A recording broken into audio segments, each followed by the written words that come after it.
So I really have no hobbies, and it's the weekend, so I can talk about whatever the heck I want. And my favorite dumb debate is, would the best team in college football beat the worst team in the NFL? Now, obviously, you can take some extreme outliers. You can take the 2001 Miami Hurricanes versus the 2008 Detroit Lions, who went winless, or the winless Cleveland Browns under Hugh Jackson, and the 2001 Canes would whoop somebody's ass. Like, when Frank Gore is your third string running back, it'll be all right, right? But the blanket answer for whenever this hypothetical is brought up, and it's usually this time of year when there's one really bad NFL team.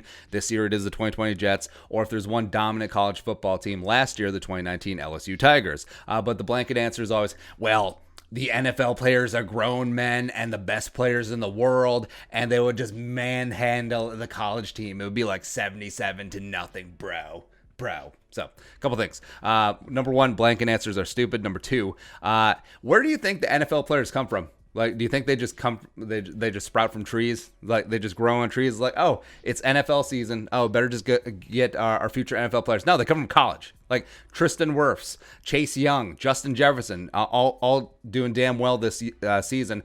Played in college last year. It's crazy, right? And again, number three, not every NFL player deserves to be on an NFL roster. Like, we have seen that, whether it's bad personnel decisions, whether it's cost effectiveness, whether it's just bad coaching, it's a number of things, right? So every single player on the NFL roster probably shouldn't be in the NFL. Yeah, especially on terrible teams like the 0-12 Jets. So I had to thought, watching back some Justin Jefferson college film when he was putting up four touchdowns on Oklahoma, a team laden with NFL talent, as well as doing work against A.J. Terrell and Clemson, who was a first-round pick this year. Okay, maybe. With the 2019 LSU Tigers, how would they fare against the 2020 0-12 Jets? What would happen? Now, I asked a sports handicapper friend what she thought the line would be, and she said 28 points. Now, the reasoning is, remember, the line is not about gauging the worth of both teams or the value of both teams. It's trying to get an even amount of money on both sides, right? So throwing out 28, 4 touchdowns seems like a lot, but you know that every single casual fan, like every single person in the comments is like, well, it's men versus boys and all that stuff. You know that their money would be on the Jets. How crazy that would be. So they're trying to just get even money on both sides. Lots of people would fade those 4 touchdowns by the 0-12 Jets against the national champions. Okay. I understand that. And again, the common argument is college teams only have a handful of NFL players on a given year, right? And the NFL team is all NFL players, even the bad teams, right? And okay, well, let's look at the LSU team first. So the 2019 LSU Tigers: Burrow, Edwards-helaire, Jefferson, Jamar Chase, Terrence Marshall Jr., Thad Moss, Cushenberry, Damian Lewis, Clavon Chason, Christian Fulton, Derek Stingley, Grant Delpit. Okay. And also they had a drafted long snapper, so cool. So you had the number 1 overall pick. You had 5 first-round picks. You had 5 day 2 picks. You had 4 day 3 picks, and tied a record with 14 players drafted in the 7-round era. So pretty damn amazing. Plus, on this team, you do have 3 potential future first rounders in Jamar Chase. Well, pretty solidly going to be probably the first wide receiver taken this year. Terrace Marshall Jr., I think, could sneak into the first round this year. Plus, Derek Stingley Jr., remember, he's only a sophomore. And so I think that he is on the fast track to be an extremely high 2022 draft pick, potentially in the top 10, maybe even top 5, right? So you could comfortably say that on this roster from last year, like 20 of the 24 players listed will be on an NFL roster for multiple years. So it's pretty damn amazing. And then you look at the Jets right now. Again, snapshot right now. So no Brian Poole, who's off to a great start to his this season. No Lev Bell, best laid plans, blah, blah, blah. So the Jets only have 8 players in the top 32 at their respective positions in PFF grades, and only 2 in the top 10. So safety Marcus May, damn solid, as well as nose tackle Fudukasi, right? So this isn't a tragically bad football team, but they have certainly earned 0-12. The level of talent on this team is depressed. They do have some young bright spots for sure, but also the coaching has been terrible. It's just rough all the way around. Now, the biggest gap in this hypothetical college versus NFL matchup is going to be in the trenches. Again, Power 5 college kids, respect, against grown-ass men who were elite college players, and then they grew into their bodies even more and spent even more years in an NFL weight room and having an excess of wealth to be able to take care of their bodies and add strength and get faster, right? So Jets up front have Fatukasi, Quinnen Williams, absolute stud from Bama. Even though, LSU has never seen a guy like Quinnen Williams, even though they played him 3 times, but it's whatever. Absolute stud. Franklin Myers, who came over in trade from the Rams, is doing really well this season, as well as Basham and Jenkins rushing from the edge. So, I mean, overall, that's not bad. That would be an absolute big test for even the best college teams. But the Tigers up front aren't slouches either. So they had 2 third-round picks in Cushenberry and Lewis, who are both starting in the NFL. Charles was a 4th-rounder. McGee was a UDFA who ended up with the Saints this year in camp. DeCoulis could be a draft pick this year as well. Plus, I mean, this isn't a light air raid style offense. This isn't a zone primarily zone running team. No, this is a power gap running team. So these guys go 300, 310 across the board. So pretty damn solid size-wise. Also, like we said, it's not like Delaware is trying to run the wing T here. So their spread offense would put major stress on the Jets' terrible secondary, and Burrow and Joe Brady would be smart enough to be able to get rid of the ball to Jefferson, to Edwards-Helaire out of the backfield, who Edwards-Helaire is probably a top 5 receiving running back right away when he came to the league with the Chiefs. Also just getting the ball to Chase and Marshall and Thad Moss and Steven Sullivan, who's also drafted as well. Sure. Other trenches. So, respect. Jets, Mekhi Becton looking like a stud. I'm paying off on that athletic upside out of Louisville, as well as Pat Elflein. Okay, but also remember Pat Elflein was like an All-American at Ohio State.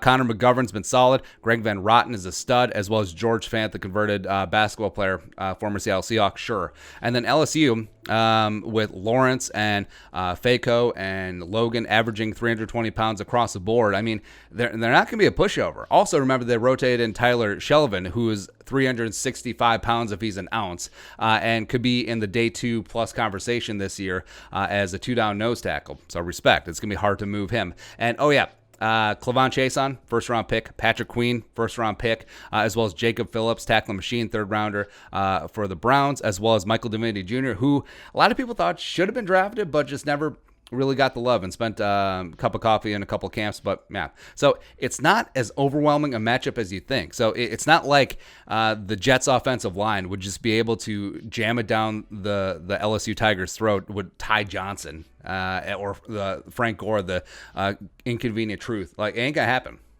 It's not going to happen there, and they will be able to get some pressure. I mean, you're telling me that Clavon Chason and Patrick Queen and Divinity Jr. couldn't get a little bit of heat and stank on Mekhi Becton, who, remember, last year was playing at Louisville, as well as George Fant? Okay.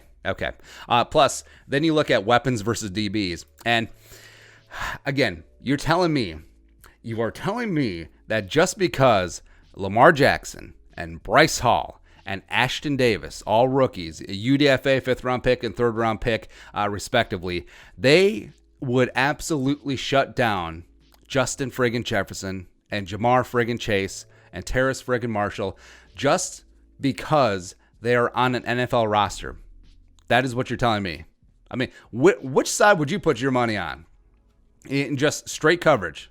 Lamar Jackson, Bryce Hall, Ashton Davis, Justin Jefferson, Jamar Chase, Terrence Marshall. Now, the wild card is obviously Marcus May, who's one of the better safeties in the league. Sure, respect, but, I mean, come on. Conversely, so this one would be interesting. So you got the Jets. You got Denzel Mims, respect. Pride of Baylor, awesome. Brett Perriman, yeah, okay. As well as Jameson Crowder, who I think is one of the more underrated slot receivers in this league. And then you have them going up against Christian Fulton, Derek Stingley Jr., who, like we said, 2022, top 5 pick. First corner off the board pretty easily, as well as Grant Delpit, 2nd-round pick, going to the Browns. Great coverage safety, rangy as hell before he tore his Achilles. And then Jacoby Stevens, who's going to be a part of this 2021 draft class. So that's a good matchup. That's not bad. I mean, sure, maybe you give the slight edge to Mims, Perriman, and Crowder, just because Crowder's been in the league for forever. Denzel Mims was a high-end talent as well. Sure, I get it. But, I mean, it's not as big of a gap as you would think. Plus, then you go to the quarterbacks, Burrow versus Darnold. Give me a healthy Burrow every single day, even though I think Darnold's talent is being wasted with the Jets. And then coaching-wise, you got Adam Gase, okay? And then on the other side, you got Coach O and Joe Brady. Brady's running the offense. He really, even though he's the passing game coordinator, I mean, yeah, he's really in charge there. Now he's the OC of the Panthers. And then maybe, just for fun, we include douchebag Greg Williams, who just zero blitzes Burrow all day long. And then you get singled up on the outside with Chase and Marshall and Jefferson. Okay, Yeah, I will take that, right? Also, again, straight up right now, if we were just picking between the two rosters and combining them, I mean, of the 22 positions, I'm taking 12 LSU players. Now, it would be really close. Denzel Mims over, would you take him over Chase? No.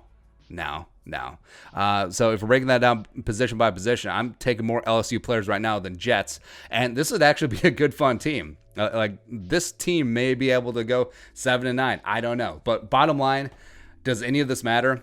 No. Is it a fun debate? Sure. But also, instead of just diving into the whole NFL versus college trenches, I mean, some of these cases are closer than you think. I mean, the Jets are an extremely young football team. A lot of these guys were in college as recently as 1 year, maybe 2 years ago.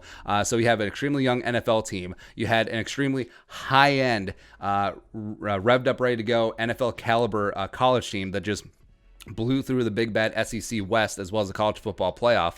And I mean, do I think LSU beats the Jets? Maybe. I would love to see it. Like, if they play 10 times, I think LSU probably wins 3. Probably. I think that's a lot of respect. But also, do I think that they would cover a 28-point spread? Abso-friggin-lutely. Like, maybe if they played one time as a one-off, maybe Jets 31, LSU 27, somewhere in there. Maybe not even that close, 31-17.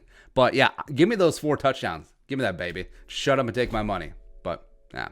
But your thoughts? Would the 2019 LSU Tigers beat the 2020 Jets? Or at least cover? Let us know in the comment section below. Subscribe for daily Vikings takes. Want to support that work? Pull some of the Venmo. But until next time, Skol, production value.